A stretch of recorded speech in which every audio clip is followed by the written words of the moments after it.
Hey everyone, Kaori over here along with Ann Campia, Hi. and we are Team Amasian. And today's show, of course, is Two Chicks, One Throne. A very comfy, non-throny throne. So what we're gonna do today is recap Game of Thrones, Yes. season 6, episode 6, something. Blood of my blood. Thank you. That's That's why exactly. we're a team. That's why we're a team. So, in case you guys haven't been here, don't forget that this is a spoiler-filled review. So, I want to see any comments like, "You guys suck. You spoiled it." But that doesn't happen. You guys are usually very nice people. That's true. Thank you for being nice. Thank you for being so kind. So, what we're gonna do is we are going to talk about the things that we loved about the episode and some of the things, if any, that we didn't like so much about the episode. So. Yes. Let's talk about the things that we liked, Anne. What'd you like? Ooh, this is tough. Okay, actually, I have my own atonement to make. Uh-oh. Only because Shame. I've been talking about Sam and Gilly forever and how much I just dislike that story so much. And tonight, I loved it. I actually did. I think tonight's episode brought a lot of clarity as to why Sam is the way he is.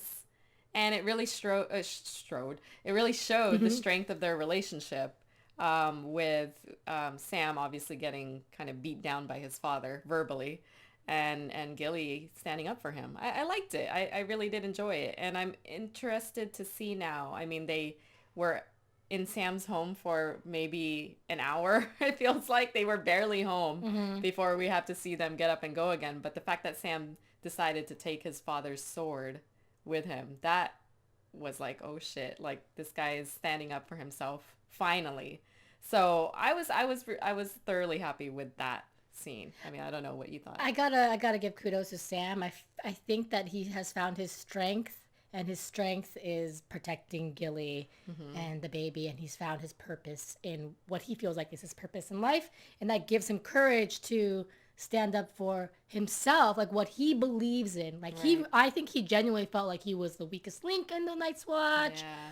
but now he thinks, no, I can do this. I can do this, and I want to do this. So from the last time we saw Sam on the boat, that, sorry guys, kind of boring I scene. know. This was a huge turnover. It was nice to see his background, and I think the fact that he took his dad's sword is really defining into what may come next I with know. him.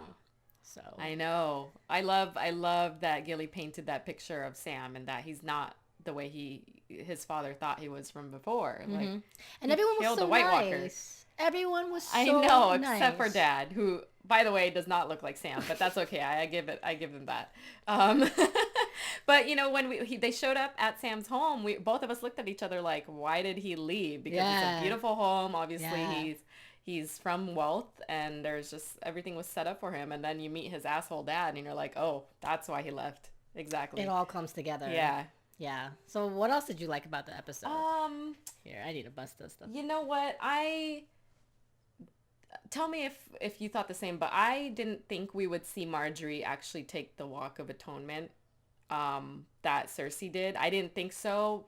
I did buy into the fact that I thought Jamie and the army were going to actually um, duel against the High Sparrow and all those people, but I was actually really shocked, and that's why this is a positive for me. I was shocked to see what had come out of that scene. Yeah, I mean, I think I was definitely not expecting that to happen. I'm a little disappointed, but it is probably the best answer in terms of causing more conflict. Right. I was gonna say the You know? longevity of that story Yeah, for it's just sure. like, oh shit, now what's going on? They Right. literally they took Jamie and Cersei's son away. He was like, yeah, Yeah. okay, fuck you guys, I'm going to church. And the thing is like Cersei and Jamie are very much about obviously revenge and power and things like that, but they believe in it through physical dominance, whereas this was just a mental fuck for them, I think. The fact that her own son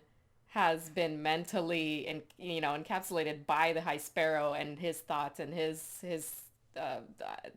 theories and all that stuff, that Tommen is actually like, yes, I want to side with you.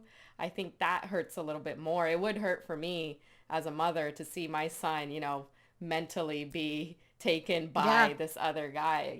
I just, it's for them, I'm sure it's really, really tough. Well, and grandmama too. Like Marjorie's grandma was shocked too. She's always poised and sure of what she's doing because she's always 10 steps ahead. This one was like, okay, I'm fucked. Yeah. So it shocked everyone, every viewer, every actor. I mean, I kind of, so when High Sparrow let Tommen visit Marjorie, I thought, okay, that's interesting. She looks oddly clean. You had noticed that she looked clean. Like Cersei was all messed up before she took her atonement. Yeah, you noticed that she didn't have her head shaved, nothing. Yeah, so that right away, and then the conversation between Tommen and Marjorie was like, okay, obviously we've been talking about this, that Marjorie knows how to play the game, and so she's been playing this game, but you just kind of didn't know for what side, for what purpose, and it all came out tonight that she's really been. I mean, I truly, and tell me what you think. I truly believe that she's still playing the game. I don't think she's brainwashed by what's going on.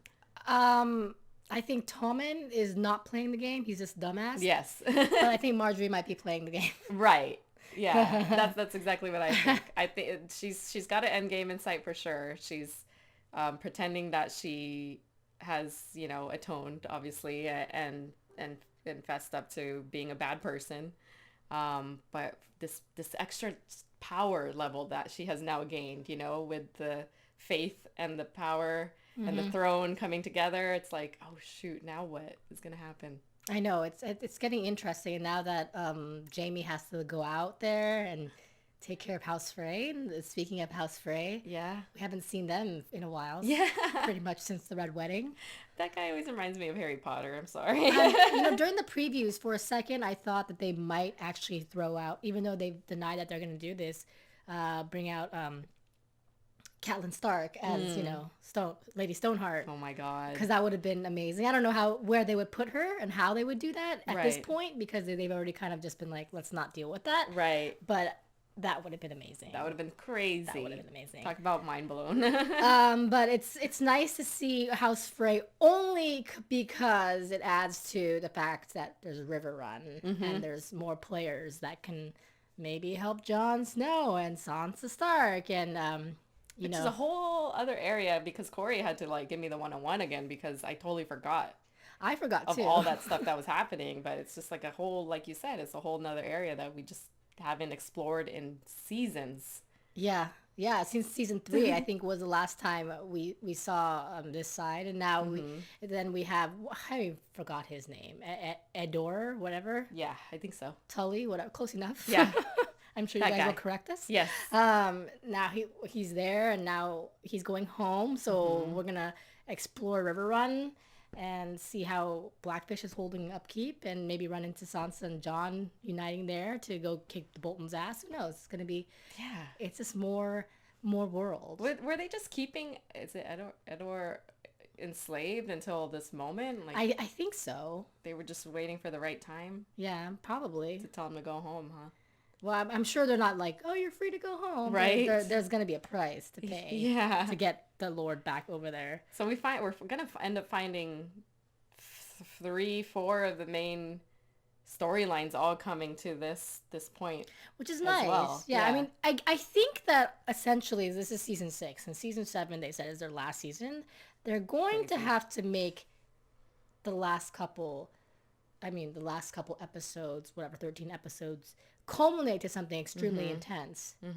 Because if they end it like Sopranos style, or no, this better be a definitive war battle, one person on the throne by the end of this whole series. One person on the throne, or 3 people on 3 dragons. Or that, whatever. It just better be a definitive ending to this. I'll be really upset if it's yeah, and then I'll watch it again, all over again. Yeah, that too. But yes, and then we also had Arya's story, which has been a little slow for me for the past couple episodes. But for me, this one picked up the pace. Yeah, agreed. This episode, because we had a hint of Arya not kind of drinking the Kool-Aid. She's like, no, I'm going to save this person. Like, it was an Arya that I've missed seeing in a long time. Yeah, very good point. Because I've complained in previous episodes that she can act a little bratty. Yeah.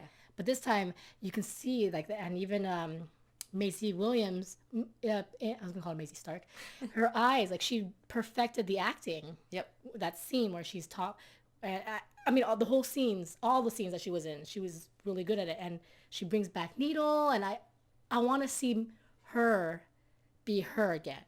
Not just a name, a girl has no name kind of deal, you know? So that excited me. So I'm going to give her a positive today. Nice. Yeah. Yeah. Well, all these characters that we've been kind of like, I don't know what to think of their storylines. I agree. I think her story did pick up tonight. You were asking where the needle was last week, and we get it this week. So you asked, and it shall show itself. But, and I like how the scene ended because number one, she obviously she helped Lady Crane survive, but didn't leave Lady Crane without a gift in that she told Lady Crane, hey, that lady over there wants you to die. So you guys figure it out now. Right? I know. So I like that she kind of she left it at that. The girl that we always see kicking Arya's ass, obviously, of course, she was has there. No name. No surprise. Literally. She doesn't have a name. And of course, she was there to witness that. So now we know that she is going to go after Arya to kill her.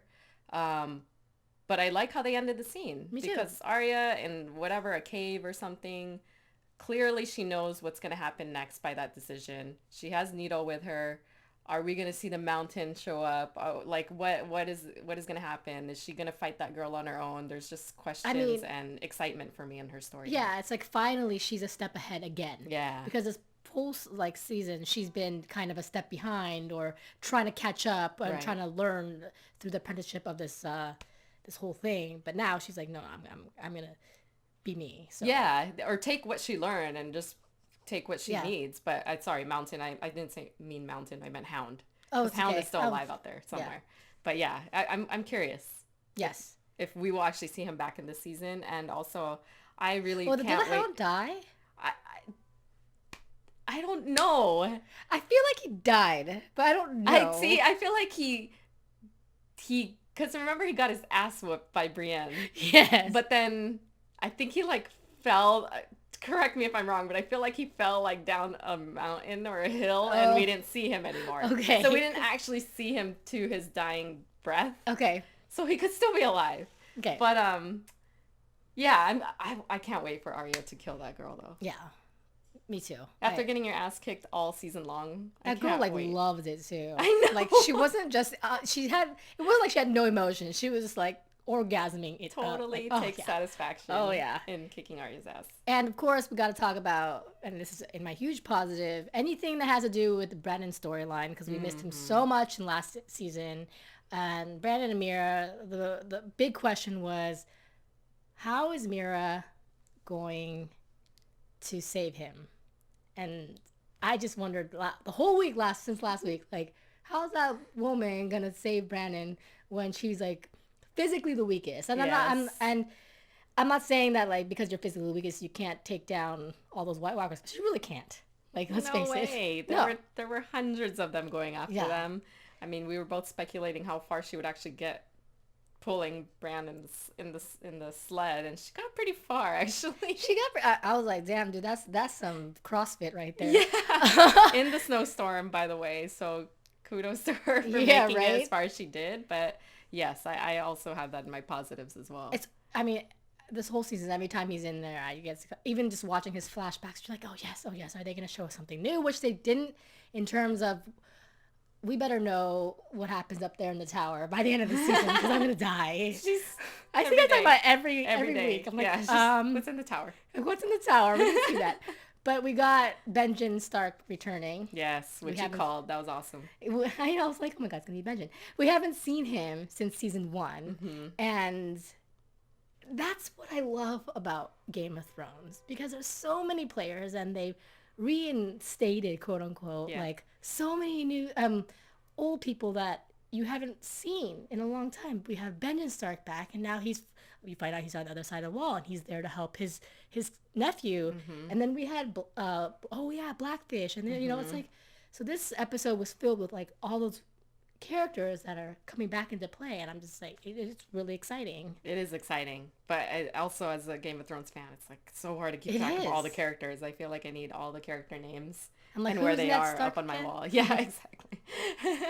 But yes, it was a really cool scene to see him kill all those White Walkers as well. With a little fireball Yeah, from Jane. I like that. and he knows that Bran is now the three-eyed raven. Yes. Um, I was reading an interesting theory online that and the three-eyed raven have always just been the same person Ooh. through time travel or whatever. And I'm like, that I would think be they're always. interesting. I think they've always been connected. Right. Whether or not they're the same person, I mean, I wouldn't, if they had revealed that Mm-hmm. tonight or in the upcoming episode, I wouldn't be surprised. But um, yeah, I don't think they are the same person though. No, I mean, but what I want to see is Brandon tap into his powers, and the fact that they keep saying, "I ain't ready," he ain't ready. It's like, how is he gonna tap into his powers? He has no fucking choice right now. You know, Yeah. he's pretty much like the chosen one to be this like psychic guy, and I want to see him tap into that. It's gonna happen. He might be the one that brings all the Starks back together. I actually thought it was going to happen tonight before Uncle showed up, just because that was the only way I could see them getting out was Yeah. for him to somehow use I know. the ability. I thought he might do something like Right. crazy. You know. Yeah. We'll But see. I'm sure. Do you think we'll see it by the end of the season? I think we're gonna have to see him get up that tower before the this season. He'll be walking. That's gonna be him tapping into his power. Yes. That's true. I don't know. So do you have anything that you didn't really like about this episode? No, Very I think nice. for me it was more obviously just trying to catch up with some of the characters we hadn't seen. And Uh, that's not a negative at all. I think it's just there's just so much going on. What about Danny's scene? Did you like that scene, I Megan? do have it still in my positives. I gotta drink the Kool-Aid with Danny at this point. I think she is what she is. She like what's the boyfriend's name? Dario. Dario said she's a conqueror. She may not be a ruler. She may not be a queen or whatever, but she definitely can conquer hordes of people, you know? And so I kind of think it was a little cheesy the way that the dragon showed up. You Like just she's like the dragon. she's just like, hold on, I'll be right back. And then she just happens to be riding back with a dragon. I like how you're like, where's the horse? I know. The horse is on the Snack. dragon. It was a snack. Oh, snag. So while I thought that whole it was kind of abrupt the way they brought the dragon in the scene. Otherwise, I buy it. I think it's a positive for me. What about you? I think that anytime there's a scene with a dragon, it is a well-deserved positive. That takes a lot of work. Yeah. And it's always, I think sometimes when you see the dragon, you're like, oh yeah, this is what Game of Thrones is about, like the mystical and she's gonna take over Westeros and all that stuff, apparently. But obviously she needs two other riders for her other two dragons, and Yep. And she needs a lot of ships. waiting for that to happen. Thousands of ships that maybe Theon can offer up to her. Yeah, perhaps. she's going over there. In the previews, I don't think we saw any of the Greyjoys. No. But we did see Jon Snow and Sansa. A lot of Lannister, Jamie showing up. What else did we see? There's a lot of things accumulating, so I feel like those are the main ones that we saw. Yeah. Oh, and Who? forget Stannis' friend. Who's what? The Red Woman? Not the red woman, but the old man. Oh older man. God! Jean Reno lookalike. Yeah, sure, him. Or he was like I always just forget his reminding us that, you know, the undead are still coming. So let's not forget that. Yeah. Yeah. So, all right. I mean, any other points? I think we got it all. I think we got it all, and you can tell that we really have nothing bad to say about this episode. Even though we didn't see an all-out war between the High Sparrow and his crew and the Lannisters, I think that got us. surprise was even better. I know. It did. It was even better. I take like, it. Oh yeah. But yeah, do you have any predictions? Ah, shoot. I don't know. Not Yeah, for I know, next it's week. hard. It's This hard, right? one's really hard. It's hard to wait a week for Game of Thrones, but all right. Well, that being said, if you guys have any predictions, comment below and tell us what your predictions are. And also don't forget to hit that thumbs up button, that subscribe button somewhere over here, and tell a friend about two chicks, Sure. one throne, because we have 2 games. That makes no sense. I know what's on your mind. In the meantime, you guys can follow myself at Kaorious. And where can they follow you? You can follow me at Ann Campio by my name. And you can follow the both of us together at Team Amasian, because we're Amasian. And if you're Amasian, we'll follow you too. Yes. Anyways, thanks again for tuning in. We'll catch you guys next week for some more Game of Thrones talk. Bye.